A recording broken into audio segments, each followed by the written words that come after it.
threw conventional exercise in the garbage, and you said, this is what I'm doing, and everyone said, all right, I'm doing it. We all got results. It was my buddy Rob and I. We saw the magazine stand because magazines were popular back then. That was the social media of the day. And we saw one of the magazines with Dorian Yates on the cover. Dorian Yates made a massive transformation. We saw the pictures and said, holy fuck, what did he do to change from Mr. Olympia pre-picture to Mr. Olympia post-picture? This guy is going to kill it. What changed though was his training philosophy. But he started listening to Mike Mentzer and had a conversation with him about high intensity training. Sure enough, Rob and I, my workout partner, we jumped onto this bandwagon right away. We also saw him in a seminar in Toronto. Dorian Yates was the hottest commodity in bodybuilding, and hearing him speak, asking him questions, he just sounded intelligent. He looked massive. Everything made sense. We ended up buying the high intensity book, Heavy Duty, by Mike Mentzer, and we followed his principles. I asked my university professor, my exercise physiology professor, I said, what do you think of this? He said, it makes sense. The thing is, why don't you prove it right or wrong? You're a determined guy. You've been in my labs. Go and try it out.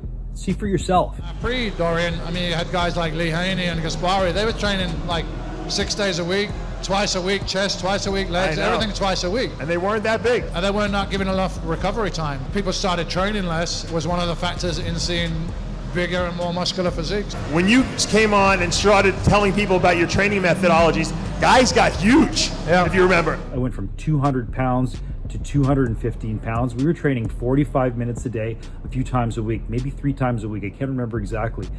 But our numbers skyrocketed. I started getting bigger. My arms were 18.6 inches. That kind of matters to natural bodybuilders. And just an explosion in progress, an explosion in number increments, and our size just, I got bigger, I got stronger. And the other thing too was, I felt like I was motivated to go into the gym. Now understand, in the past, training 6 days a week, 2 hours a day, you were not motivated to go in the gym. You were exhausted. But now, training every other day, I felt like a tiger, wanting to go in, wanting to make a difference, wanting to completely smash my numbers. You know, people have a short memory, and they stop doing it. Well, it seems like everyone's got their own training system today, and most of it's a high volume, pump type workouts, and I just don't think that that's going to build massive, dense physiques that would. You see a whole bunch of gourmet trainers out there, a bunch of influencers. They may have won a contest, they may not have. They may have taken steroids and they look good, or genetically they look good, and because of that, they believe they can sell a program. They take a weekend course, they're certified, quote unquote certified, and they really are bullshit coaches, and they're going to preach their system of training. It's like, do what's been working forever. High intensity works. Why would I follow some bozo influencer who's 22 years old, who's done jack shit other than the fact that he's got a six-pack and looks half decent? Makes no sense. I'm going to go with a tried and true method that makes sense. I think the coaches are smarter than the bodybuilders these days. It's like, why do you say that? I said, because the coaches are making a lot of money to give out bullshit advice most of the time. Okay, Mr. Coach, what have you done? Well, you know, where do you get this information from? Where do you come to these conclusions? Have you done it yourself? Hey guys, if you've got a coach and they haven't won any contests of any prestige, drop that coach right now. So what are the rules with high intensity? Well, you've got to go to failure. You have to basically go above and beyond what you're normally capable of so that your body actually can grow and adapt. That's number one. That's very hard to do. Number two, your training needs to be infrequent because you need to recuperate and overcompensate from the gym.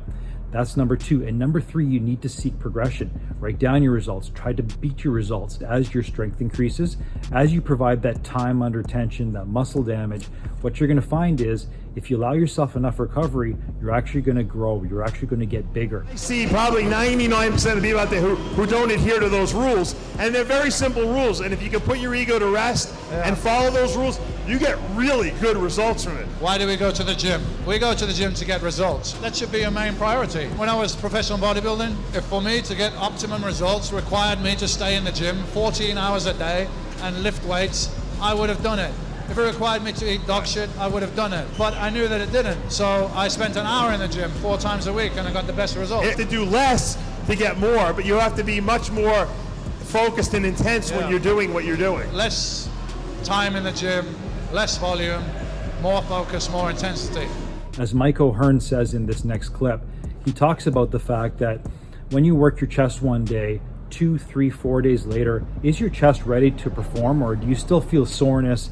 Do you just not feel right? You don't feel like you're fully recovered. And I think sometimes what you've got to do is you've got to pay attention to that recovery period and how your body feels before attacking it again. If you feel something's not right, that's a big red flag. So what you do is you allow your body to recuperate, you allow it to adapt, and then you hit the gym stronger. And then you have quantitative evidence that you've improved because your numbers are up. And then over time, you start looking bigger. You're not going to notice it right away. You look in the mirror every day, you're not going to notice it. But people are going to notice it, and they're going to say 3 months later, man, you look a lot bigger, you look a lot stronger. But if you could go back, what would be some of the changes that you would make? Too many sets and reps. No, I don't think you need to do 30 sets 3 times a week. Isn't the idea to crush the muscle, feed the muscle, let it rest? So you would say the young you wouldn't do as much volume? Oh no. It's kind of like you light a match, ow, done. What I did, I lit the lighter. You burned that thing. I got so lucky doing it like that early. I think I discovered early that, first of all, I wasn't recovering. It became apparent to me it wasn't about how much I destroyed in the gym, it's how well I recovered. Can I recover from a chest workout by the next workout? But let me preface that. The people who were getting the results in the gym were the people who were willing to push it high intensity till failure and sometimes beyond, and then back off, let your body rest. But the reality is most people don't have the capacity to push it that far. And that's, again, I've mentioned this in a previous video, that's one of the biggest drawbacks of high intensity training. Most people, you push them to any kind of extent, they're gonna back off. I trained somebody, we had squats to do, and we took him to that point of momentary failure. Then I asked him to go above and beyond. He had to excuse himself to go to the bathroom and puke his guts out. And sure enough, I realized, man, this guy can't handle it. He's a strong guy. He's got a lot of muscle mass. His heart, his lungs couldn't handle it. And trying to approach the intensity that would stimulate his legs, because they were pretty big, was not going to happen unless we took him above and beyond what he was normally capable of doing. But again, the limitation was, did he have the capacity to train that hard? Did he have that pain tolerance? Did he have that guts wanting the results? Did he have the heart and lung capacity to succeed with that kind of training? Most people don't.